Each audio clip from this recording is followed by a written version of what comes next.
ምንድነው? እግዚአብሔር የሰጠ ልጅ አመስግነ በስነ ስርዓት አልኖረም እንዴ? ጋሽዬ በአንተ የመጣ የሰው ፊት ማየት የለበትም። በቃ ስንቴ ነው የሰው ፊት የሚያዩ አባቴ? በአንተ የመጣ ስንቴ ነው? ስንቴ እንዴ ገረፈው እኮ የሰው ፊት እየገረፈው ነው። ስማ እንጂ ንቃ እንጂ። በዚህ ሰዓት እናትንና አባትህ ተከብረው ነው መቀመጥ ያለባቸው እንጂ ማንም ሰው እየመጣ አፍ መክፈቻ አይደሉም እነሱ።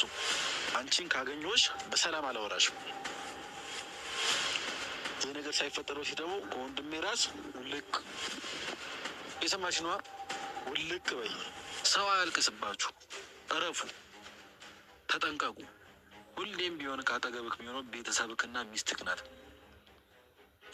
ኤፍሬም የትንሽ ልጅ አዋቂ ነው። እውነቴ ነው ምላችሁ ማለት ነው። ምክንያቱም ስለ አባቱ በቃ የሆነ የአባትንና የእናትን ስሜት መረዳት ችለዋል ማለት ነው። አብርሽ ያልተረዳውን ነገር እንግዲህ በጣም ተማሮ ነው ሲናገር የነበረው ዛሬ።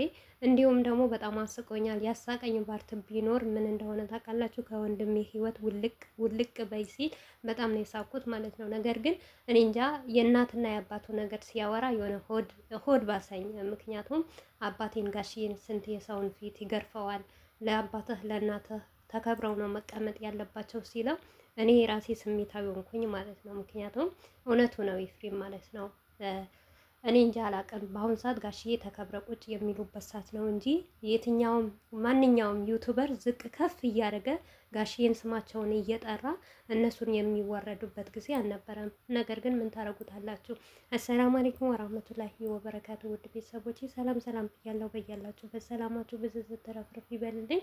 ይህንን ቪዲዮ ከወደዳችሁ ላይክ፣ ሼር፣ ሰብስክራይብ እያደረጋችሁ ቤተሰቡ ነው።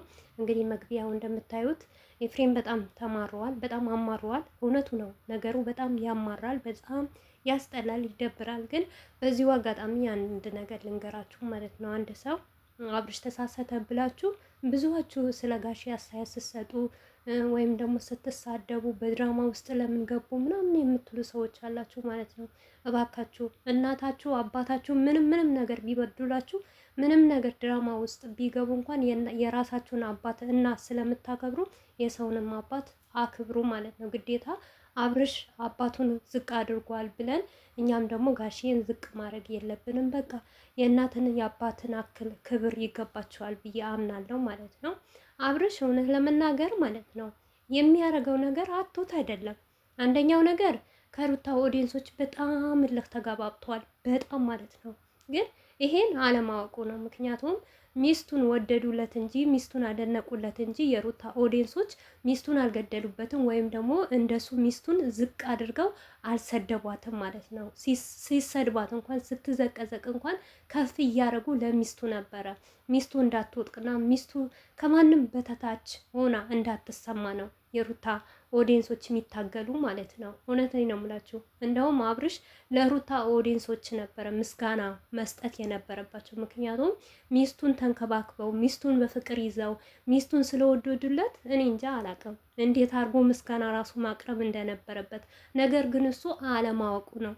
የሩታ ኦዲየንሶች እኮ ነገ ሊጠሉት ይችላሉ፣ ሊረሱትም ይችላሉ። ነገር ግን ማይረሳው እንዳለው ኤፍሬም ቢከፋውም ቢደላውም ቤተሰብና ሚስት የመሰለ ነገር የለም ማለት ነው። እና ይሄን አብርሽ ወይም ህፃን ልጅ ነው ብዬ አላምንም። ይሄንን ነገር ሲሰራ ይሄንን ነገር ሲያረግ እንኳን እንዴት አንድ ሰው እንዴት አያስተውልም? ይሄ ነገር ያስጠላብኛል፣ ይደብርብኛል ብሎ ለምን አይልም? ያስተውላል፣ በደንብ ያውቃል። አብርሽ የሚሰራውን ስራ ቆሻሻ እንደሆነና እንደሚያስጠላ ደግሞ ያውቃል። ነገር ግን ከሩታ ኦዲየንሶች እና ከአንዳንድ ሰዎች እኛ ቪዲዮ በምንሰራበት ሰዎች ነው እልህ የተጋባው እንጂ አብርሽ የሚሰራውን ስራ በደንብ አድርጎ ያውቃል ማለት ነው። ተራ በተራ ፈቶ እየለጠፉ ምናምን ሰውን ለማናደድ ምናምን ኖ። እናንተ እነሱ አናደው አላናደው አይደለም፣ ፈጣሪያችሁ ያናዳችሁ። እውነቴ ናችሁ የምላችሁ ከምንም በላይ ለሰው ልጅ ማለት ነው። አሁን አብርሽ ይሰደባል፣ ብዙ ነገር ይናላ፣ ፈጣሪ ካላረበት የትም ቦታ አይደርስም ማለት ነው። ነገር ግን እንደ ሀገራችን እንደ ባህላችን ያስጠላል፣ ይደብራል። ሞር እንኳን እኮ ያስጠላል ይደብራል የሚል ኦዲየንስ እንኳን እኮ የለውም። አብርሽ እውነት ለኦዲየንስ የሚሰጠው አስተያየትና ለሩታ እህቶች ያለው አመለካከት